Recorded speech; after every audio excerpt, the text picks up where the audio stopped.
Progress. Ladies and gentlemen, it's me, Green Nation Podcast. Welcome to it.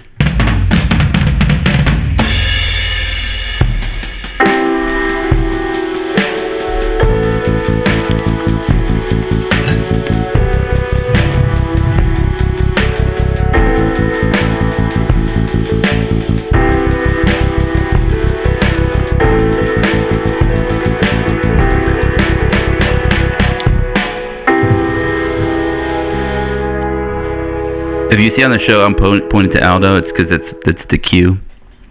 The music is done playing, so now you can pay attention. And queued up. Yeah, that's behind the scenes, professional podcasting here, folks. Oh, you guys can hear me breathing. That's how you know it's serious. Oh, guess what? 51-0. Yeah, but that's the guess, right? Yeah, it's 51-0. You're right. I know you were thinking it. I know what you're thinking. Naughty Aldo. 51-0, a beatdown. Now, I think I said in the preview something like 40-10, something like that, right? Well, let me show my fancy tools. Camera 1, camera 2, camera 3. Got them all working. They're non-union. Good. That's how I save money. You know, just automate. Do you remember your prediction? Actually, I don't think I wrote it down, but I think I threw the paper out because I put it on the YouTube. Every time. I think I said 55-17. Oh, yeah. Yeah, I thought I said 51-0. I'm pretty sure I said that. I can't, might have been 100%. Off by a point or two. Let's see, I'm going down. I'm scrolling down, and YouTube can find. I said 40-17 over Lamar. So, if you're wondering, did you see this coming? And if you catch me lying, oh yeah, I saw it coming the whole time. I'm just superpower brain. I didn't see this coming. Going into the game, we were like, okay, we want to see a good offense. We talked about this. We thought Drew Messamaker was gonna show up, do his thing. That if you said 329 yards passing, 3 scores, we were like, yeah, that sounds right. Friend of the show. And also Trader, because he hangs out with the other ones, the other podcasts. Greg was like, I think he's gonna throw a couple picks or something. Is that about right? Did you feel like he was gonna make a freshman mistake? Is that reasonable to say? Whether that was a fumble or throwing a pick, it was expected. What wasn't expected was the level of efficiency and domination that we saw. And, we both predicted Lamar to have a few scores just because that's normal. You switch out your first string for your second and third string, and then things kind of start letting loose. But this was domination from top to bottom. And 300 yards sounds good for Drew in this game. I was thinking a couple touchdowns, at least one turnover, but yeah, not this that we saw. And yet, 24-32 passing, 329 yards, 3 scores, and he was done midway through the third. And he probably, if Eric Moore said, you know what, he's still a freshman, he's even less than a freshman really. He's only had 2 games as a quarterback for North Texas. At this point, he's had 2 starts, 2 games, 300 plus yards passing, multiple touchdowns thrown, and he's yet to play 2 complete games. Right? He played the bowl game, and he didn't finish this one. Right? And that's because he was too good. Right? The team was too good. So get him out of there. It's too good. Lance, I forget his name, but the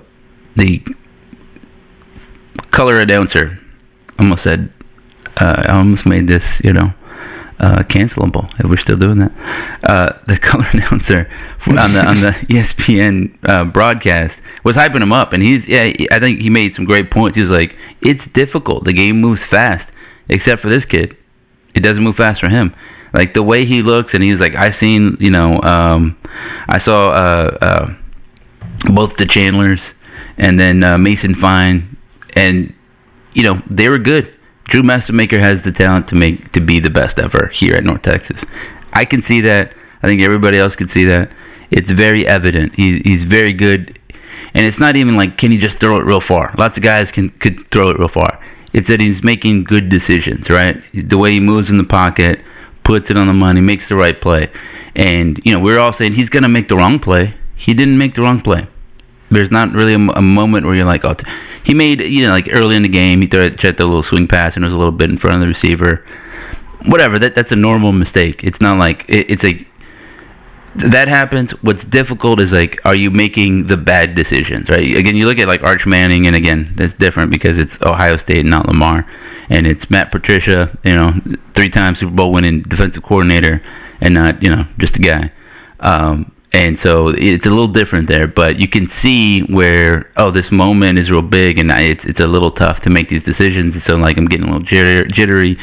It wasn't that way for Drew Messamaker, and I think it's different, right? Because Drew Messamaker he didn't play a lot of high school football. He played one JV game. He didn't play a lot of college football. He's been playing on the practice squad, and so like the thing is, this moment we've seen the opener for North Texas be too big for a lot of quarterbacks at North Texas. Without naming names, yeah. We've seen him be like, we got names. Yeah. Throw it in bounds. I did see that pass and thought, oh crap. A little worried, but the running back drifted. Drew threw it slightly off, too much heat on it, but he adjusted from there. He didn't let that bother him. Other guys would kind of start sinking into themselves and say, "Oh shit, what's?" Yeah, and again, back to Archie Manning, right?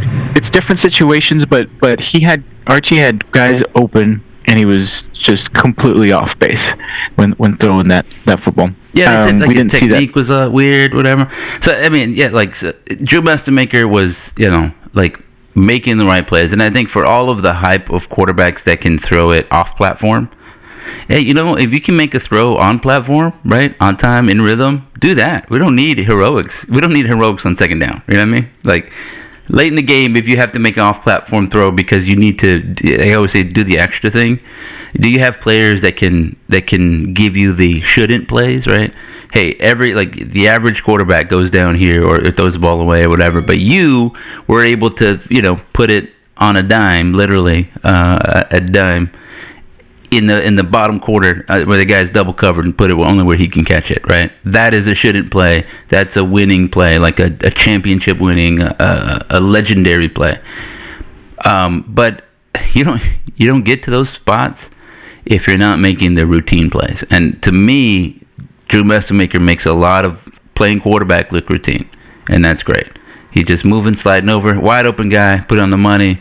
Hey, look, another wide open guy made the right read, get the ball out. Let my playmakers do something. Hey, look, we have 51 points. Yeah, just like that. What I appreciated too was that it wasn't just dinking and dunking. It wasn't things close to the line of scrimmage. He was attacking the sidelines. He was using Tipton. Was it Tipton? Cameron Dorner, the big guy. Yeah, a note about sideline, because we talked about that. Right, it's another point. I think it's a good segue here. We wonder who's going to be the X receiver, right? Like last year, our number one receiver was Damon Ward Jr. And I think he shone bright in the first game, and then injuries, and then rhythm. He just didn't shine real bright as the rest of the season progressed. We need a guy to be out there, be consistent. That guy was, the starting guy is Simeon Evans, who had one catch for 30 yards, and he had 3 targets on the day. He had 1 drop. Okay, whatever. We're not going to talk any mess about him, but one of the Dorner fans in here, in the Mean Green Nation chat, had said, hey, I think Cam Dorner is going to have a big season. Just look out for him. And I've seen some things in camp. Like he's just another guy. It's wide open. There's nobody there that's like, this guy's going to be. He's going to get the first, second, and third opportunity. That's the one. Yeah, right. It's like, all right, if you can make a play, you're going to get the time. Cam Dorner, 7 catches, 98 yards, a score on 7 targets. Longest 25. That's possession receiver type stuff. Absolutely need that. It was great. Well, and to your point, what you said earlier, you have to have a guy that can get you out of a situation, and he did that on one of Messamaker's passes down the sideline. It was a just a sideline pass that was short, and Dorner was able to just turn around and then reach over the defender and grab the ball behind his back and take it away and make a play. And that's the kind of guy we've been needing for a little while now. Since we haven't had Rico Bussey, we haven't had Jalen Guyton, Jalen Darden. We haven't had those guys in a while. And while guys like Wyatt Young and Miles Coleman are fast, shifty, and can quickly get a touchdown, we don't have the big guy that can just snatch balls out of the air. Yeah, you absolutely need that. We'll talk about that a little bit when we talk about the running backs, because I think you need a guy that's just hard to tackle too. It's great to have speedy guys. It's great to have shifty guys that you give them a seam and then they take it. But sometimes you're like, we're not going to have any seams. You're just going to have to run into their linebacker and then lean on them and then fall forward. So in the same way, you need a receiver that can make a catch where a guy's like on him, like we can't scheme you up so you're like 5 yards open, dude. You're gonna have a window. You're gonna have to shade him. We're gonna have to throw it at you and make a catch while the guy's like hanging all over you. Can you do it? Dorner made that catch. Blake Tipton had 2 catches for 12 yards. Again, it's seemingly minor stuff. Williams the third there, he had 5 targets, 2 catches. He had a big drop. He had 2 drops technically, but a big drop in the end zone that was at 4th down. Would have been another touchdown. So, room for improvement. You got to get big. Yeah. But Dalton Carnes notably pushed down the depth chart level. Only had 2 targets, 1 catch, 6 yards. The big, I think, highlight guy, Wyatt Young. He moved to number 10. He was like, you know what? Last year's number 10 was getting all the targets. Maybe if I wear number 10, I'll get all these targets. And, I mean, he wasn't wrong because he had 5 targets, 4 catches, 97 yards. That's 1 off the lead and 2 scores, and including a highlight-worthy one. He dove in the end zone, whatever. Good stuff. Wyatt Young, I mean, he's like on that Lance, I can't, he's on that path. He kind of overtook him, and then he was number 27 last year. In case you guys were like, "What? Who are you talking about?" Now he's number 10. Why you talking about Landon Sides? The Landon Sides. Yeah. Thanks for saving me there. Terrible podcasting by me. Terrible. Yeah. Number 22. And where is he, by the way? He was injured, and that's the thing. He's been injured. He's been that kind of thing. He has those the throw it short to him, let him go make a play type skills. But he's a lunch pail guy. Yeah. Coming into this game, we were like you said, where's our deep threat? Where's our vertical threat? Deep digs, deep posts, and also just getting over the top of dudes. Cam Dorner made a hell of a statement. He put a marker down, say, "Hey guys, I want this job. Look at my resume: 7 catches, 98 yards, 1 score. Put me in the game, coach." And I think it's hard to deny that. So the offense moves pretty well. Sorry, go ahead. I was going to say, like, chemistry, right? Dorner's new, and so we're just now getting to see what Messmaker and him are working with. But I think there's something to be said about Simeon Evans. Sure, he had a drop, but in both situations where he had 1 catch, 1 drop, it was the same route as like a Y cross kind of thing where he settles in between the 2 linebackers, and so he's got a good sense on how to pick apart the defense, and Drew's able to pick him out of the crowd. And so if that relationship develops, then we've got a guy like Dorner and Evans that can go from like the intermediate to the deep, and then you've got Wyatt Young and Miles Coleman that are usually attacking the short side of the field, or the short side of the football field.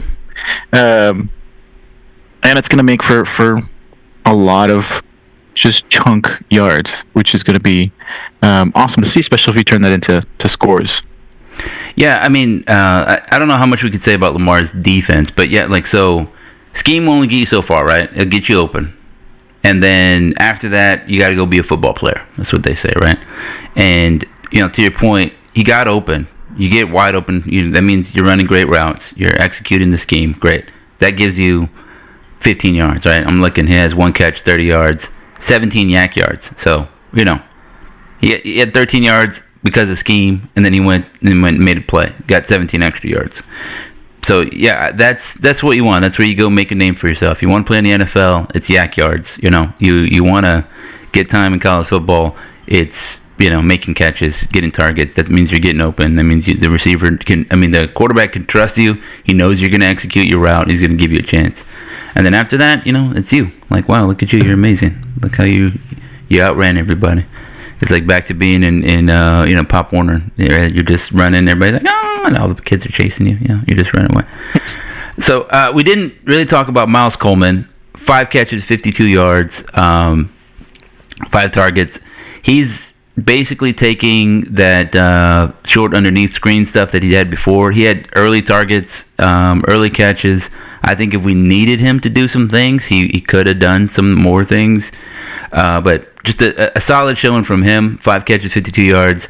He's sort of a possession receiver in that he's going to catch the little stuff. Like, you can see a game, he's going to have 13 catches just on that kind of stuff. That's what the defense is giving us. But he has a potential to take it to the house at any point in time. I think he probably wants one. He probably had a score. He got tripped up. Guy just came. You didn't see him. What are you gonna do? I thought it was a good game by him. It's good to see him. Like I said, 5 catches, 52 yards, 40 yak yards. That means his catches were 12 yards worth of catches on five tosses. We're throwing the ball short, and everything else he got in his own. And he has the ability to take it to the house. So excited about that guy. Yeah, and that's what I'm saying about the depth of those passes, those depths of those throws. Is you can go short, medium, and long.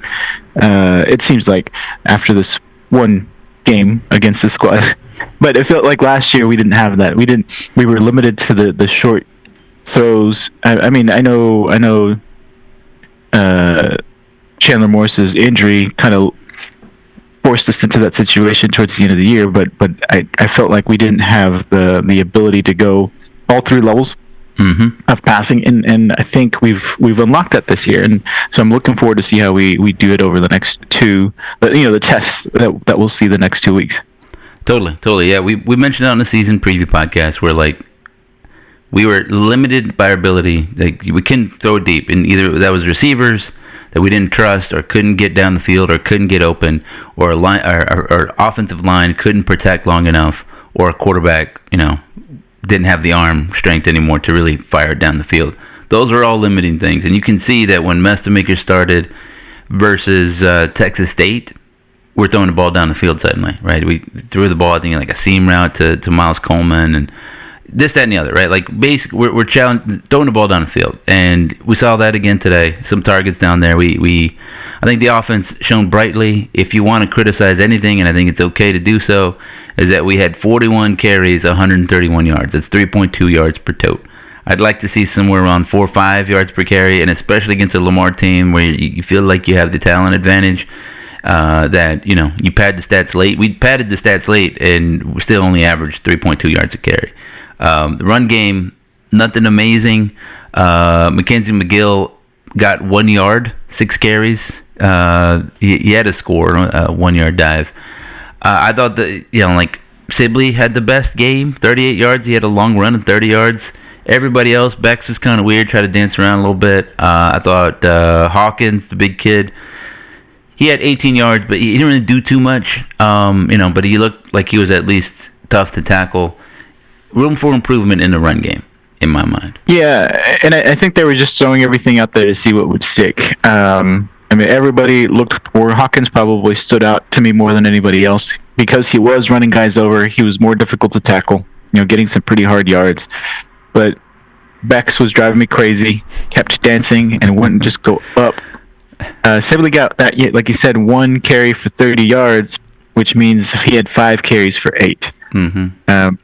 So it was difficult to tell, watching Bex versus Hawkins in this example, if we had poor blocking, because Bex wasn't taking any of the holes, he was kept bouncing out, Sibley as well. And then you saw Hawkins take some holes. But why? Is that just better blocking in that specific play, or got somebody like Bex? Was it just taking what he was getting? Don't have enough information yet until we see some more games, but that definitely does worry me. So I don't want to become a one-dimensional team.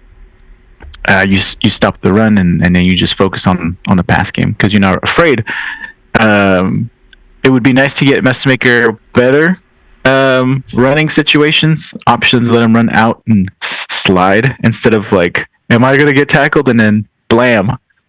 You can tell he's not used to getting tackled. So protect him a little bit more, but still include him as part of the run game. I think he watched a little bit of Tommy Castellanos there, and he was like, man, I can run over some dudes. Watch me run over some guys, Yeah, don't do that, please. Especially since Reese Poffenbarger didn't look so great. 0 for 2, almost threw an interception, had a fumble on an exchange. I blame the quarterback on that one.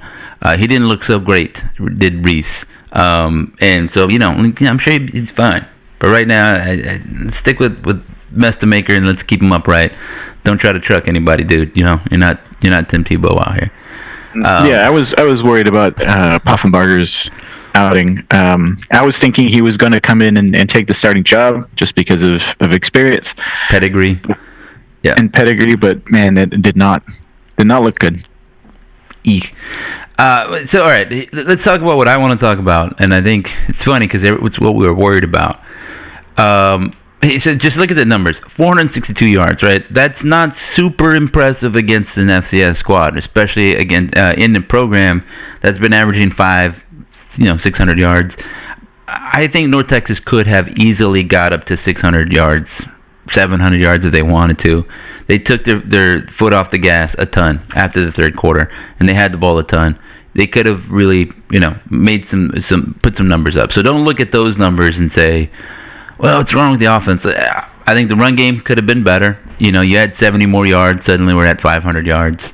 Whatever. So nothing crazy there. Offense moved the ball well. 25 first downs, 7 to 12 on third down, 6.2 yards per play, 13.7 yards per completion. A lot of good stuff. The rush game not so great. I know Pat Cobbs, friend of the show, Patrick Cobbs, is going to be working on fixing that. Right, breaking down the tape. You got to do this. All those things that you're talking about. Are you reading the right hole? Are we making the right decisions? Do we have the right technique? All that good stuff. So I expect that'll improve. I'm not too worried about that. I am excited, glad maybe, that we got 3 1-yard rushes in this game. Mestamaker did a little fake and walked in. That's great. We also had the 1-yard McGill run and then the 1-yard Sibley run. Like, short yardage, we got what we needed. That was a point of emphasis for us. Right? And we're just watching, but we're saying those are the things we want to improve. Short yard running, like short yard execution overall. Can we get this short yards? Yes, we converting. Did. Feel good about that.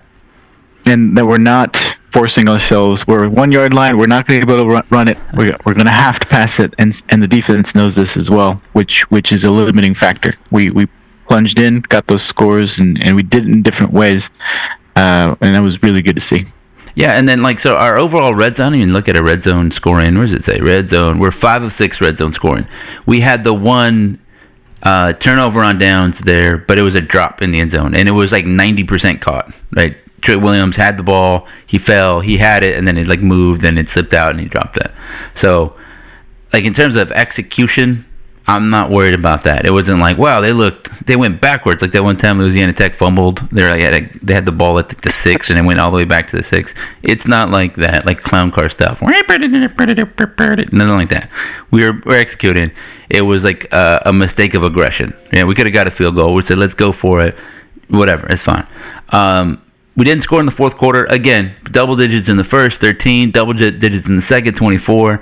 Double digits in the third, 14. And then the defense scored. So let's talk about the defense, because that was outstanding. If everybody's in a line, the defense is out of the line, stands out of the line. You're like, why are they standing out? That's what that means, folks, in case you ain't know. 119 yards allowed. There were plenty of moments last season where they allowed 119 yards in 2 plays. Guys, I wrote this in one drive. Yeah, and some way they figured out a way. How'd you allow 20? That I mentioned this somewhere. Let me go look right here. It was point number 4. My quick reaction. Right, I was like, all right, here's recent games against FCS teams going back to 2021.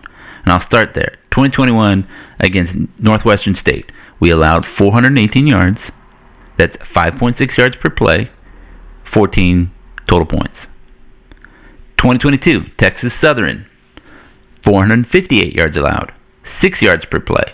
27 points allowed. Not good. 2023. Okay, but that was Bailey Zappi. I just want to point out, right? Yeah. No, that was Houston Baptist. Is Bailey Zappi? Oh, yeah. Okay. Texas Southern was a running school. It's a swag school. ACU. Never mind. ACU was maybe they had a former Texas Tech guy and a couple of former North Texan guys, but still, 432 yards allowed, 5.5 yards per play, 31 points allowed. 2024, Stephen F. Austin. 432 yards allowed. I might have mixed these, but 3.5 yards per play, 20 points allowed. Right? Now, this year, well, let me just say this. Last year against Army, we allowed only 14 yards, but that was the most 14 points. That was the most dominating 14 points because they scored 82% of the points that were scored on that day. Right? North Texas only scored 3. Army had 14 of the 17 scored that day. And they had like 293 yards rushing, right? So like they controlled the game, right? You don't have to win 52-0 to dominate the game. You can dominate the game 14-3 the way Army did. They had 1,000 minutes of possession. You know what I mean? Like there was they handed the ball to, all right, now back mine, and we never touched the ball. So you can't really look at that. Against Temple only scored 14 points in 2023, but they had 347 yards of offense, including 240 yards on the ground. So all those things, you're like, okay, we understand. It's putting in perspective because there's a lot of, it's just Lamar. Lamar only had 119 total yards, 88 total yards passing, 31 yards rushing. They had under 100 yards through the third quarter. Total yards.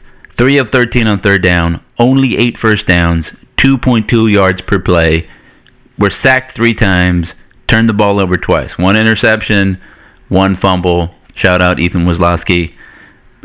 Got the strip sack, picked it up, scored. The ideal form of a defensive play. You get to sack the quarterback, you take the ball from him, and you score a touchdown. What is the most dominant way that you can just own an offense, right?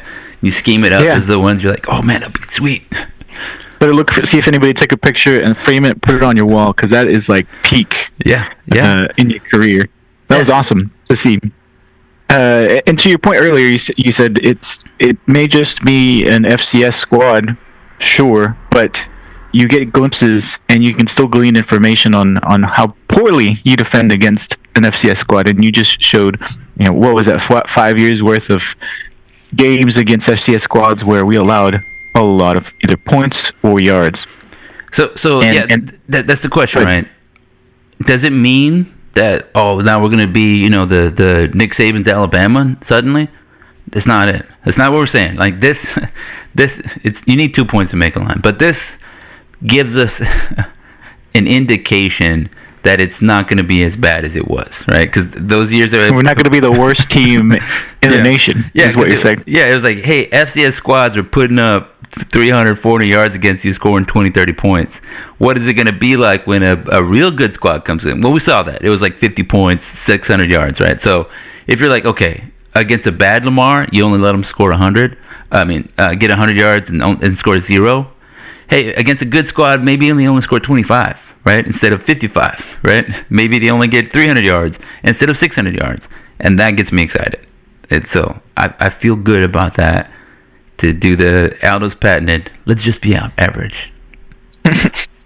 Let's not be bad. Let's be average. I think a big difference that I saw, especially shout out again to Wazlowski because I gave him a lot of heat. But he was plugged in as a freshman, and he looked like a freshman. He was out of position a lot, and he was aggressive. You could see him throughout this last 2 seasons, start to learn where to be in those gaps and then shoot the gap when he was supposed to. But every once in a while he'd get too excited and just boom, shoot and get way out of position. Edge is gone. Anyway, yesterday he looked excellent. He was patient and then aggressive when he needed to be. So I just wanted to give him a big shout out. the rest of the defensive line. I was a little bit worried early on, especially on the right side of the defensive line, but they contained, they swarmed, and they were really aggressive and successful. Whenever the ball was on the, a running back was coming through, it wasn't, where is he? Where's the ball at? It was identified, and they attacked it as quickly as they could. Every once in a while, they got pushed a little hard by Lamar's offensive line, which does worry me a little bit. But they, like I said, they were swarming, they were aggressive, and it's the best I've seen them play in a long, long time. Yeah, so 100% agree on all that. I think we said, like, on defense, you have to be perfect, right? If one guy slips, then the whole defense allows a touchdown, right? You're like, I did my job. I was actually going to sack the dude, but the cornerback slipped, and so the guy just tossed it over. He's wide open, touchdown, right? So everybody has to be great. So it doesn't matter if 10 guys played well over the last 2 seasons, because it was never 11 guys all the time playing well. Or 11 guys playing well for 3 straight downs, right? It was, hey, good first down, good second down, and we allowed a 37-yard touchdown, right, on third down. So it was never consistent. What I saw here was that consistency, that they had 3 and outs. Their average third down yards to go was 9.3 yards, right? So even if the line got pushed a little bit, 3 yards run, okay. The next one, they hurried the quarterback, and then so now it's 2nd and 8, you know what I mean? 2nd and 7. And they didn't allow 10-minute drives, 5-minute drives. At no point in this game did Lamar look like they were threatening. They might have had one play where, like, oh, that guy Fournier, or was it Fusilier, had like one catch, and you're like, okay, that was kind of dangerous. Then you don't see him for a while, right? Then the quarterback gets harassed. Then we sack him. They try to get real bold, and credit to them. North Texas is up 27-0 at that point. And they're like, okay, we can probably just kneel on the ball, go into halftime, whatever. They're like, no, what? We're going to go for it. We're going to run. We're going to try some things. They tried a little whatever. That's when we get a sack, fumble, touchdown, North Texas, right? They were trying things. North Texas shut it down. And that's not something that we have seen here in a long, long time. I don't even remember. I didn't watch North Texas in 2003 against Troy, the last time we got a shutout. I didn't watch. I do remember the FIU, but FIU was mostly terrible in 2014 or whatever it was, when we held a team under 147 yards. This is 119 yards. Like, this is like old school football style kind of thing, where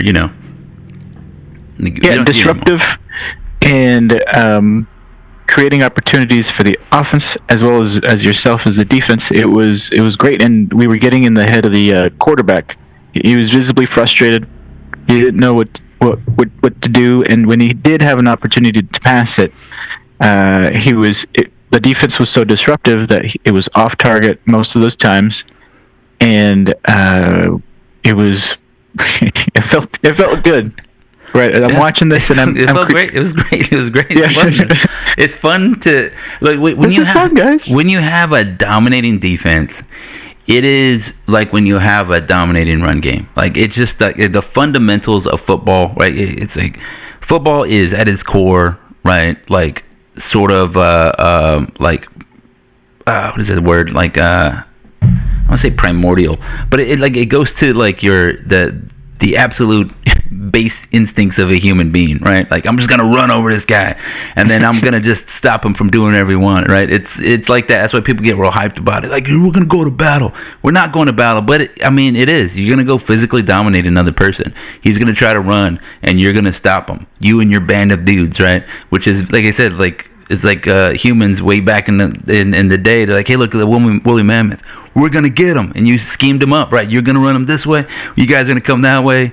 Well, you're going to set the edge, and we're going to take this woolly mammoth down. Like, there's a lot of football in a lot of old school human stuff happening in football now, right?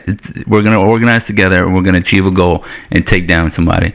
So, in that sense, it is fun to dominate another group of dudes that way, the way North Texas did. All right, so let me just throw some numbers at you again. Well, I guess some observations I'll say. I don't know what it looked like to you, but like I liked what Ethan Day was doing. I was not super high on him when they got him. They're like, oh yeah, I love what he did at Wyoming in that one game that we played against him, and I think he liked what he saw on film. Did Eric Morris, but then he was very good. He was involved in a lot of things. He didn't really have a quarterback hurry, and I don't think he was brought in to be a quarterback pressure kind of guy, but he was disruptive on the defensive line. He made things happen. I think he was like, forcing the running back to bounce another way. I saw a lot of good things from him. And you could see the linebackers were free to make plays, right? You made a few comments about Ethan Wisłowski. 7 tackles, right? 2 solo tackles. He had half a sack. He had, the 2 tackles for loss and, the forced fumble, right? All that. He's allowed to make plays. Witter, he was out there making plays, and then he is the second leading tackler. When your linebackers are your leading tacklers, that's good. That means they're allowed to make plays. So we remember a lot of times we do this. We're like, yeah, our safety, the leading tackler, don't want that to happen. That means he's like, or cornerbacks. Yeah, it's cornerbacks, the secondary guys. It's not like it's not even the star safety, the ones that's in the line of scrimmage. It's the free safety back there. He's making tackles. Yeah, it's not because we run a lot of cornerback blitzes or anything like that. Yeah, so exactly. They were making plays, right? Like Wisłowski balling out, Shane Witter balling out, Trey Fields transferred from Sam Houston. He had that interception. What stood out to me is that the guys were moving. They had eyes on the quarterback. They were ready for anything. Like, they were anticipating that. He made a one-handed interception. That was great. But the thing is that he was not, you said before that they were not reacting. They didn't look surprised by anything. They were ready for it. They're like, oh, I know this play. I know what's going to happen. I know my role here. I'm moving. Yeah, the quarterback's moving. This play's going this way. I'm dropping into my zone. I'm aggressive. I have my eyes in the right place. I'm talking. And I'm anticipating, right? Like, the ball's going to be here. I'm not reacting. I'm not guessing. I'm anticipating. He can only throw it here, so I'm ready for it if he throws it there. And if he does this other thing, I'm ready for that too. Suddenly, you look real aggressive, right? And the quarterback looks indecisive. He's like, I'm trying to throw it. And then, you intercept him, or the quarterback, he's like, this guy's ready for me. What do I do now? Now you get sacked, right? That's what happens. How does he know? Yeah. Hey, he knows the play. Who's been tucking him in the plays? Yeah, it's great football IQ. It means they're in the film room as well as just being good at football. And that's a big difference maker when you have players that are good at football and or at least better than football than the other team.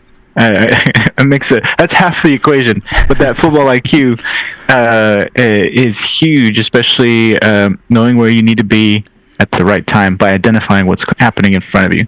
But yeah, I wanted to ask the folks on offense and defense that were from Sam Houston that were producing or contributing in this game. Trey Fields being one of them. Simeon.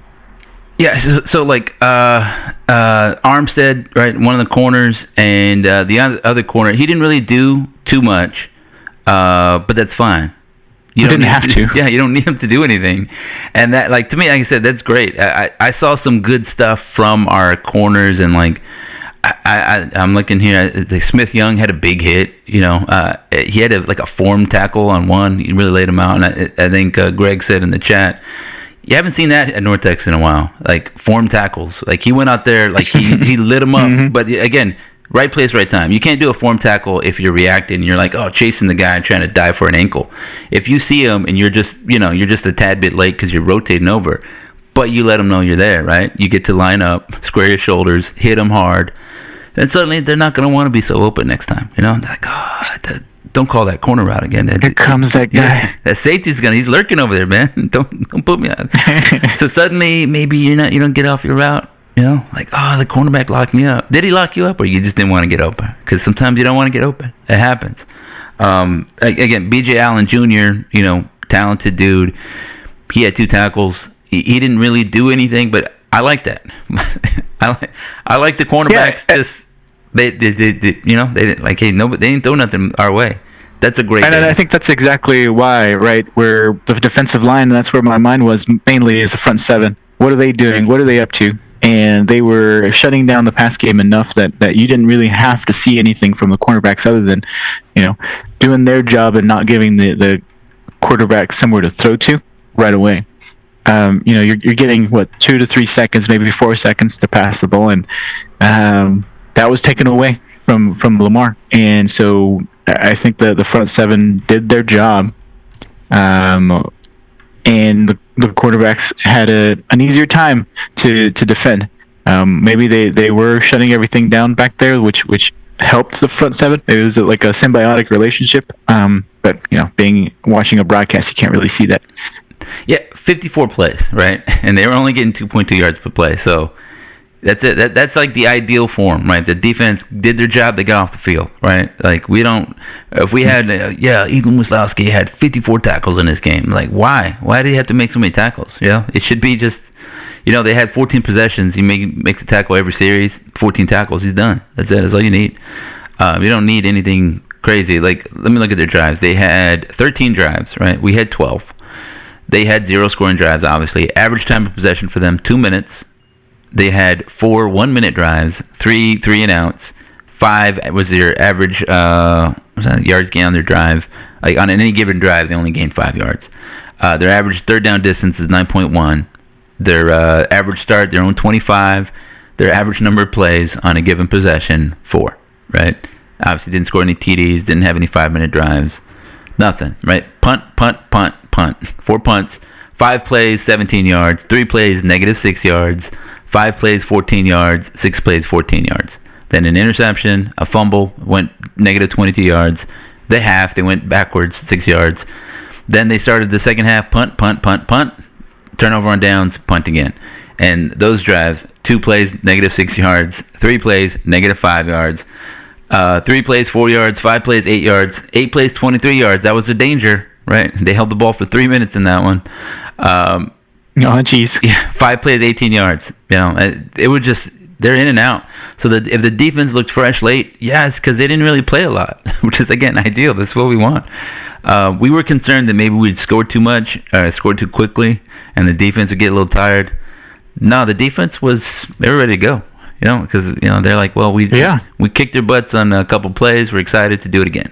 Third quarter, excited to kick some butt again, and they did. They came prepared and ready to play, and I think full credit to them.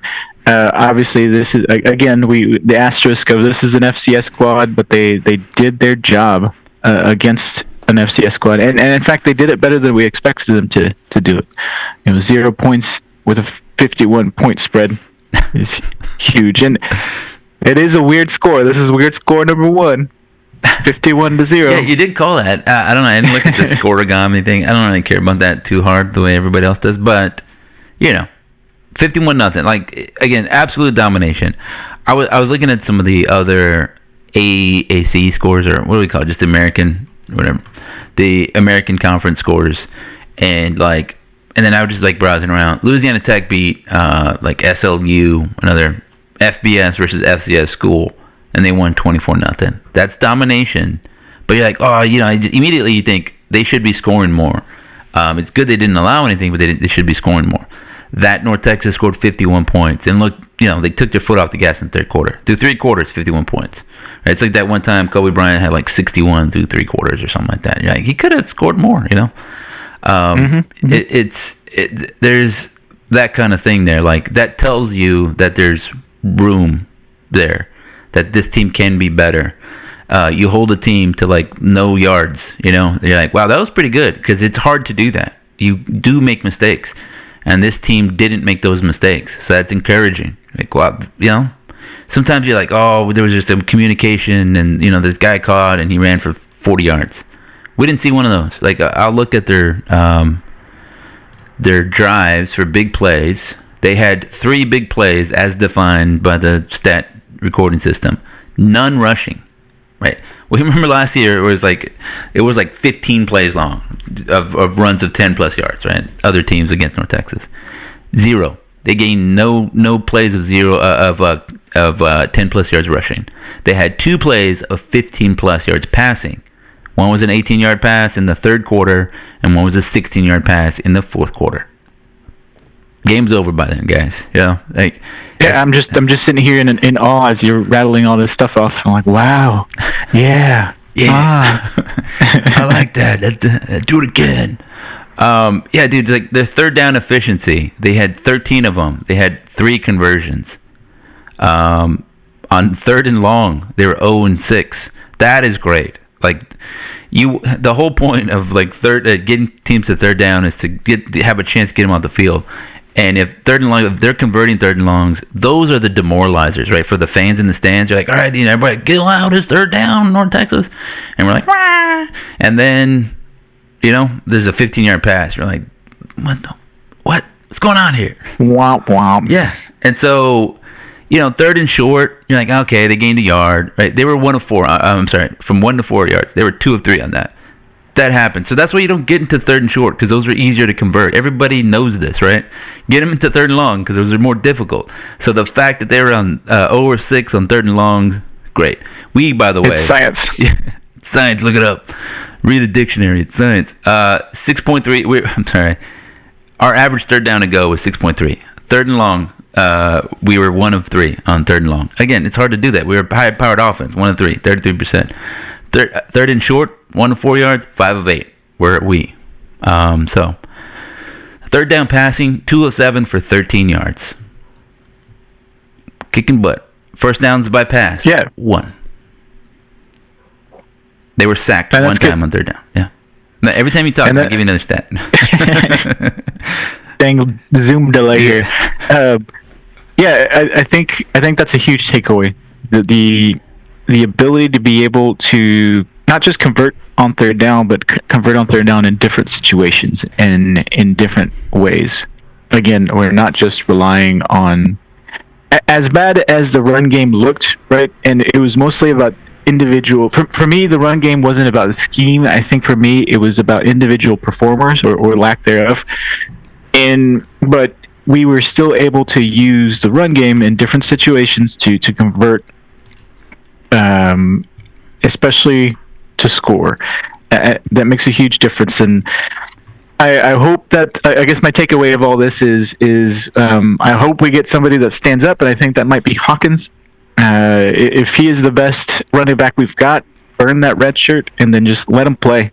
Let him stand out, because we don't have a guy in that running back room. And if he gives us ability, that ability to convert more often on the ground, let's do it. But anyway, back to the takeaway being. But tell me, I just realized you gave us bulletin board material. You're gonna put that on there. You're gonna have your face in there. Aldo says we don't have, not one of these guys is a dude. Well, show me. Show me. Garbage out here. Run a guy over. Quit dancing. Go north south. Right. Don't get arm tackled. Yeah. There was one guy, and I can't remember if it was Gray or Bex or whoever. He got hit and went backwards. No, but there was one guy. It was just an arm tackle, and it was like a far arm tackle, and then he got just slammed on the ground. I'm like, what are you doing? Break.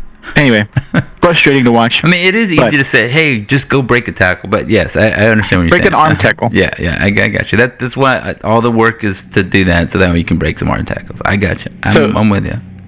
So scheme doesn't worry me. I think we're converting when we need to convert. It's the individual performance that I'll be watching into next week. You hear that, North Texas running back group? Yeah, you hear that? Aldo will be watching. No, I think those are good points. There's always something to come to take away from this, and I think that's one of them. The run game wasn't as great. We got to watch that. I think that it can improve. To me, there's always one aspect of the offense or something like that can improve. Sometimes it's like the pass game. I think the pass game was a pretty crisp, all things considered. And the run game, there's some coordination there. There's like sort of a dance. You got to hit the blocks, and the running back has to know. Also, the line has to know where the guy's gonna run, how he runs, how he hits the hole, all that other good stuff. So we need a guy to make the job his. Like primarily his, and then do a great job, right? Be consistent in the run game, because we're going to need it. There are going to be some good teams, good defensive teams out there, and we're going to need the run game to do some things. Here's a fun list of stats, I guess. Here's 10 penalties, offensive penalties for Lamar. 1, 2, 3. 4, 5, 6 delays of game. Yeah, that was crazy. 2 holdings, 1 offside, and 1 false start. So, the meter was going crazy. They're like, oh, it's too loud here. The stadium pulse. Yeah, the way it echoes off the empty chairs. Big credit to the fans for it was loud. doing their job. And then, let's see, let's look at ours. What were our penalties? Because I don't remember a ton. Yeah, there were 3. We had a holding, an illegal snap, and a false start. So, I mean, I'm thinking that we perform so well that it just sounds like nitpicking at this point, right? Trying to find something to improve upon, and that's a good thing, right? We were so dominant that we've got to find something to complain about. I think something, Mestamaker was awesome. I think he was placing the ball in spots that might get his receivers killed. So let's improve on that a little bit. But you're right. He wasn't perfect. He kind of sailed at least 1 or 2. The guy had to try to climb a ladder to go get it, and I agree. I think some of that is I don't say like just game speed stuff. Like you're going fast, whatever. Like I think you figure it out. But just to that point, right? We looked at their big plays, our big plays, 9 passing plays of 15 yards or more for 227 total yards. 17 yards from Mestamaker to Coleman, 46 yards from Mestamaker to Wyatt Young, 24 yards Mestamaker to Dorner, 15 to Baron Tipton, 18 Drew Mestamaker to Miles Coleman, 30 yards Mestamaker to Simeon Evans, 25 for a score. This was the one to Cam Dorner, 20 from Mestamaker to Dorner, 32 yards to Wyatt Young, the score. And then 4 big plays rushing. That's gains of 10 or more for 67 total yards. 10 from Jaden Becks. 15 from Drew Mestamaker, the scramble, the one where he was trying to lower his shoulder on people. 30 from Kiefer Sibley. 12 from Poffenbarger. So, pretty explosive. The run game can be a little bit more explosive. Again, all that stuff. You gotta do a little bit better on the run game, but like you said, it's like nitpicking, But hey, you know what? Yeah. That's how Nick Saban won a bunch of national championships. He's picking a lot of nits. You know what I mean? He's complaining. We got to get better. Whatever. Improve on this. Yeah. Hey, we had 3 penalties. And then the thing to do now, right, is to make sure that nobody gets high off of this win. Like, not everybody's going to be Lamar. And the things that we did to prepare for Lamar, we have to do those same things, plus more, right? Because Western Michigan, they have a little bit more talent. Western Michigan lost to Michigan State, right? A more talented team. And so theoretically, they're sharper, right? They know what they need to do. They're coming off a loss. They're going to they're going to be at home, and they also have some game film of North Texas. So, there's a lot of what are they going to be like. I'm sure that Lamar was looking at Sam Houston tape. Now, Western Michigan is going to be looking at this tape from this game. They're going to see what North Texas did. They're going to see some of those things that look vulnerable, all that good stuff. It happens. Well, the other side of that coin is that the team is going to come in with a ton of confidence. They're going to believe in what they can do, and I think that'll make a huge difference. It's not questioning their capability or their ability to make plays defensively and offensively, and it allows them to get out of their own head, and now they can focus on the plays. Well, don't you think because I know the Nick Saban style is to say, I coach them hard when we're winning, right? When we win 50-0, that's the time to pay attention to practice all the details. Hey, hand placement, your footwork, all that needs to be perfect, and you chew them out. Because after the loss, you'd be softer with them. Like, they're obviously upset. Okay, it's all right, good. Give them hugs. But now, like, hey, it's 51. It should be 50. It should be 53, right? We should have had that 2-point conversion. 100%, yeah. Yeah, and it should be even more because we dropped an end zone pass, right? We weren't perfect there. We got to be better. And like I see Drew Mestamaker, 24 of 32. Why was that not 32 of 32? What's going on there? But and I'd look at this drop list. Is it The tight end, right? Trey Williams, 2 drops. Simeon Evans, 1 drop. What's going on there, guys? You know, what are we doing? We got to get better. Hey, get stronger. Simeon Evans, I think, took his eye. I'm trying to recall the game, but I think Simeon Evans dropped the ball because he took his eyes off. And then Trey Williams was hit. It was a catch in traffic both times, I believe. And both times they were able to dislodge the ball. Yeah, got to be stronger, man. Level up. But yeah, that's the thing. That's the attitude you take, right? Is that like the greatest football teams, and we've had over 100 years of college football, right? It's like 120 years, 150 years of college football, that the best teams are crazy, right? They're like the best coaches are a little bit psycho, where they say, you know, winning isn't good enough. Like you can always get better, and you got to do the process. But that's it's true, right? Like it's real easy to think, well, we beat Lamar, we're the best team ever. Even though, you know, like nobody thinks it's true, but like you're walking down the hall, suddenly everybody's like, oh yeah, that was fun, that was great. You think you're great. Yeah, maybe you don't have to pay as close attention. Whatever your motivations are, it's real easy to change, right? Like your focus is different. Maybe it's not even people telling you you're great, but there are more opportunities to do other things than prepare for football, right? And, you know, like, whatever, enjoy your life. Nobody's saying not to enjoy it, but are you devoting enough time, the appropriate amount of time, to the task at hand? Because it's real easy to say, you know what? Yeah, I did, you know, 100 reps of this, and that's got me to this level. But I can do 90, right? What's wrong with 90? At 90, I can cut it short. I can go to this thing. I got this NIL deal. What, you know? Well, you know, that's how you lose. Still quality reps, yeah. Right? Yeah, I mean, it's just, you start thinking that. If 90, then why not just 50? And why not just 10? You know, and then, hey, I got the reps in. I don't need another session, do I? I mean, no, I mostly did well. So that's how the standards slip. And then, you know, it's the details that matter, right? It's how you go from allowing 20, which is okay, to allowing 0. It's the details, right? Eyes were on the ball. Mm-hmm. Everybody did a great job. You know, that's it. It's tough, but, you know, that's the game. Like, you know, like nobody watches football because it's easy. It's because it's tough, right? Everybody knows how tough it is, and that's what makes it fun. To steal the line, right? It's the hard that makes it great. That was about baseball.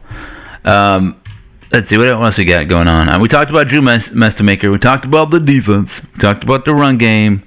And, hey, you can be excited about kicking butt against Lamar.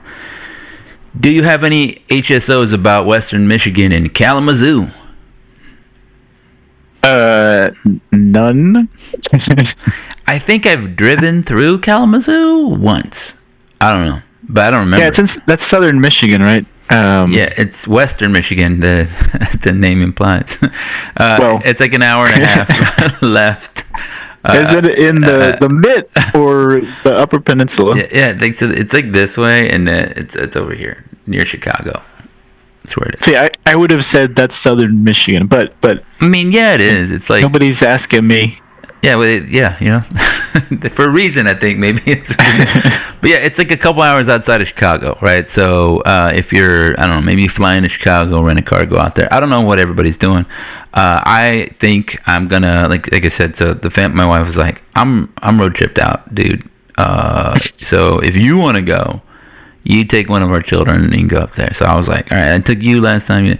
So I think I'm gonna take my son, and we're gonna go up and we're gonna go watch this game. So should be good. I think it'll be another good demonstration of what we can do. Yeah. So like nobody on this schedule outside of maybe it turns out there's like one good team now. Like I was a little concerned about Army, but maybe not so much about Army anymore. And now I'm a little bit concerned about what was the other team? There's a team on here that was good. UTSA or no? UTSA. Their quarterback he didn't look good. You know what? Let's do a little session of what happened. Hey, what happened in the league, guys? Yeah, and real quick comment: we're gonna play 2 of Josh McCown's kids this season. Yeah, I'm trying to bring up some stuff. I don't have it set up where I can quickly and easily type. But let me go over here. There was a I get the email because I'm on the media list. Like, I'm on the media list. You know what I'm not on? I'm not on the list for North Texas, like print media. I saw that. I was like, dang. It just means that we're outlaw media. We can do that now. Welcome, Mean Green Nation, to outlaw media. You know, the unofficial. You know, they don't want us on the thing. Where's this guy? No, keep going. No, this is good. The outlaw media. This is good banter. Yeah. Outlaw media. MeanGreenNation.com. Come read about what they don't want you to hear. You know? Sounds like the radio station, like, oh, wolf, dingo and the baby. Well, that's what we are. You know, we're not listening there. Like, we're not, you know, I don't say we're not allowed, but, you know, we're not respectable media, turns out, you know?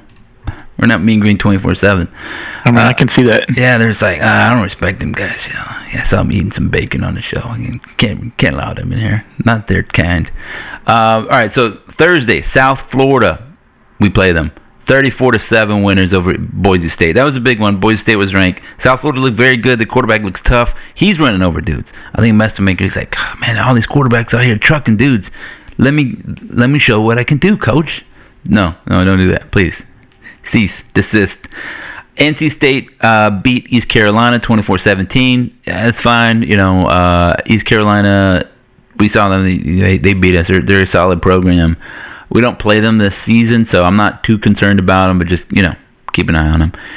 UAB 52-42 winners over Alabama State. UAB didn't punt, but again, this is one of those things, like, they scored 50 points against an FCS school, but they allowed 42 points by an FCS school. That's a lot. Yeah, and I think Alabama State for a while there was winning, so, you know, all right. Tarleton State, 30-27 winners in 2 overtimes against Army in West Point. So, yeah, two weeks in a row, Tarleton State has been looking pretty solid. Yeah, non-good Army, but we expected as much, right? Like, the Daly kid is gone. They were a little bit, we said, paper tigers last year. You know, they had a sort of a weak schedule, but, you know, they beat us, and then they beat Tulane, right? So, Appalachian State won 34-11 over Charlotte. You know, you're talking about weird scores. How do you score 11? You know, it takes some thinking to get there. Maryland whooped up on Florida Atlantic. New regime for the Florida Atlantic Owls. They looked impotent. Not a lot of offense over there. Navy whooped up on VMI 52-7. Tulane beat Northwestern 23-3. It's another one of the schools like Tulane. They're like a brainy school in New Orleans. Northwestern, you know, they're the thinking school of the Big Ten. Whatever. Yeah, I don't really care what's going on there. Temple 42-10 winners over Massachusetts. Again, another team allowing points against, you know, an FCS school, right? 10 points. We don't allow points against F. Nobody in the history of fall 2025. No one's ever scored points against North Texas. Memphis 45-10. Again, 10 winners over Chattanooga. UTSA lost 42-24. And this is a case where, like, I think A&M, they just out-talented them. You know, there was, like, the one guy just running through. Their quarterback missed the guy wide open. He just, like, overthrew him. He was like, there's literally nobody within, like, 50 yards of the guy. And he overthrew him. It was terrible. But UTSA's running back did hit a 70-yarder against them. So you got to look out for UTSA's run game. This is why I was, like, scared of them. Is mostly, I think, that they have a powerful run game, and if they can control the game and they have a solid defense, they can neutralize North Texas. That's why I picked North Texas to lose that one. But, you know, I'm feeling real good and real green right now. You know? So, you know, right now I'm like, I don't think we're ever losing, guys. I don't see it happening. No backsies. Yeah, not to us. And then Rice beat Louisiana 14-12. That was a weird 14-12. Yeah, it's a weird score too. Yeah, so Rice, they have their little option, but it's like a spread option, shotgun option, a little pistol looking thing there. Louisiana was a good team in the Sun Belt. Like, it's hard to figure out what to make of this game. It was at Louisiana. I think it was at their new stadium. Like, Rice, you know, it was more like Louisiana didn't really have offense than Rice. It was a powerful defense, but something to keep an eye on. Rice is going to get better. They have the new system. You know, just keep an eye on that. So there you go. There's the scores. This week. Go ahead. I was just going to say, gut reaction is feeling pretty mid in the conference. I don't know if there's one team that stands out quite yet. There's maybe like a top tier where you've got the Tulane, the Memphis, and then after that, it's up in the air. East Carolina is always going to be up there, but I don't think there's like a dominant team. All that to say is that it's wide open at this time. Yeah, I think there's a clear top level. Like to me, it's Memphis, Tulane, Navy, and if you look at what they did, they impressed. Oh, Navy! Forget about Navy. I mean, Navy 52-7 winners over the VMI, but that's it. Like you expect them to put a hurting on the team. Like 50 points means that they were just they were executing right. They showed their level. That if they won 30-7, you'd be like, oh, is their offense not clicking, or they had some things work? No, 52. They took care of business. Temple, not Temple. Memphis, similar, right? They score 45. That's like on the lower edge of, I think, their capability. I think if I would, we're criticizing it just by the score. I didn't watch a lot of this game. You'd like to see maybe 50 against the Chattanooga, and then they only allowed 10. But I'd see, why are you allowing? It wasn't 10? 0. 1-0, buddy. So then in Tulane, 23-3 over Northwestern. That's pretty good because like Northwestern they got Big Ten money, so they can get Big Ten talent in there. But it's also hard to recruit to Northwestern. So I think that Tulane winning and dominating really over Northwestern is right in line with like expectations. Like you're like, okay, that's a solid showing. So I don't think we learned too much about them. I think UTSA felt like their fans, you can see them, they felt like they didn't impress because A&M's not great. And they're like, oh, we could have upset them. There's right for it. And I don't know. They play Texas State next week at home. And I think we're going to learn more about UTSA. A better test. Yeah. I mean, Texas State beat down UTSA last year. Like, they whooped them. But that was in San Marcos. So we'll see what's going to happen there. All right, here's a slate next week. Howard at Temple. I don't think we're going to learn too much about Temple. Like I said, they beat UMass 42-10 this week. UAB at Navy. Little early season conference game. That's big. Navy's going to wipe the floor with Alabama, Birmingham. So I don't think we'll learn. North Texas at Western Michigan. I mean, I'm going to be there. It's going to be in Kalamazoo. What will we learn? How good the defense really is against a more talented squad. But I don't think Western Michigan is like a very tough team. Like it's a solid team, but it's not like top of the conference. We're not really being tested here. How can we perform against a regular average team? Yeah, I think it's a good test in that it's a step up, and we played it. Now we're on the road. All those things. Playing on the road. Can we do that? Can we travel? Can we bring the same kind of level of things? Can we progress? I expect to win. But I'd like to see us impressed, and we'll learn a lot about us. Like maybe we're ahead of this game with the schedule, whatever. Texas State at UTSA, same kind of deal. UTSA, we'll learn about them. Texas State was a good program. They beat us. They have a good program. They stole our guy, right? Our recruited guy. Your favorite dude, Coach O. Oh, that's right. Yeah. I was like, what are you talking about? Like, who? What? South Florida at Florida. This is a big one. Like USF. Of all the teams in the conference that have an opportunity to make some noise and get some shine, USF, they're going to play a lot of big teams. They already upset Boise State. Okay, now they're going to go to Florida. You make some noise there. It's a good test. Yeah. I mean, they talk a lot of game. They haven't been good for a long time, and so the expectation has been for themselves has been very high for a long time, and they haven't been able to get there. So if they can do it, well, great for them. Obviously, it's a problem for us if they are pretty good, because we'll have the potential. We only got to beat them once, Like we only got to play them once. We only got to it's not a home and home. We just got to prepare for one game.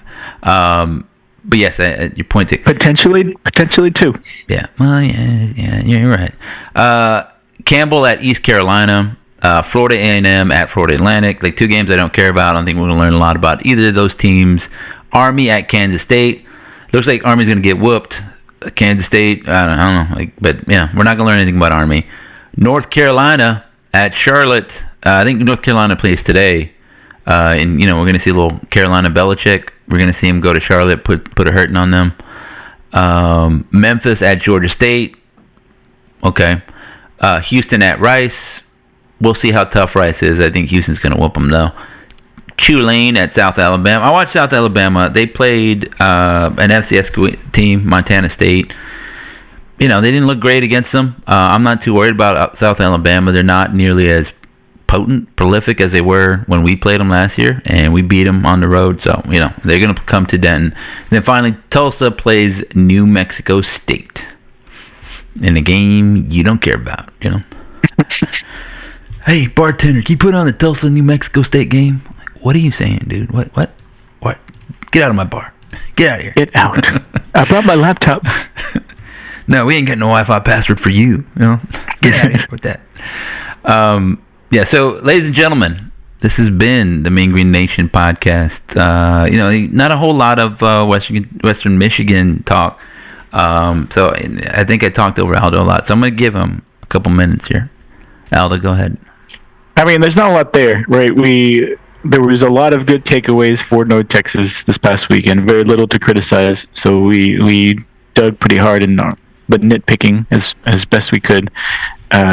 We showed that the defense is way better than when we could have hoped for against an FCS squad. We're going to take a good test on the road against a normal team, a team with a normal team, a talent with talent that is above FCS level, right? Yeah. So it'll be a good test of how we do on the road, because I don't think we ever do well on the road, at least not for a long time. So that's going to be a big factor. I still think it's a win, but we want to see how we perform with all those factors that I just listed out. Yeah, I wish I had your stuff at the ready here. I don't have it, so I can't quickly check it to see what you posted. But we'll find it. Aldo was like, he's like 37. He's like 11-13. Every game's gonna be 12-11. We're gonna win on a safety every time. Prime number. Ladies and gentlemen, thanks for listening to the show. Please subscribe. Go to YouTube, subscribe, like it, smash whatever buttons you want. Also, go to Substack, subscribe, pay some money, all that good stuff. It helps keep this going. We like doing it. Aldo likes. I think he likes it. I think there's sort of he has to do it. There's like a family debt, ancient family debt, or he has to do it. But we won't talk about that now. I just like to hear the sound of my voice. That's all. I send him an edit where it's only him talking. He's like, he plays it for himself as he goes to sleep. We're gonna keep going. I'm excited about the season. We can feel good. That's good. It feels good to feel good right now. You know what I'm saying? You should allow yourself to feel good about this dominating win and not say, "Oh, it was just against an FCS squad." Yeah, we still won though. Yeah, that's good. Yeah, you say you can. There are bad ways to beat FCS squads, and we went through that list. We showed them. We showed you how you can win, and you're like, man, I feel real bad about that. Why does it hurt to win? Yeah, this way you're like, oh, this feels good. I like this is the kind of win I get used to, So I feel good about it. Ladies and gentlemen, go Mean Green. Go Mean Green. Recording stopped.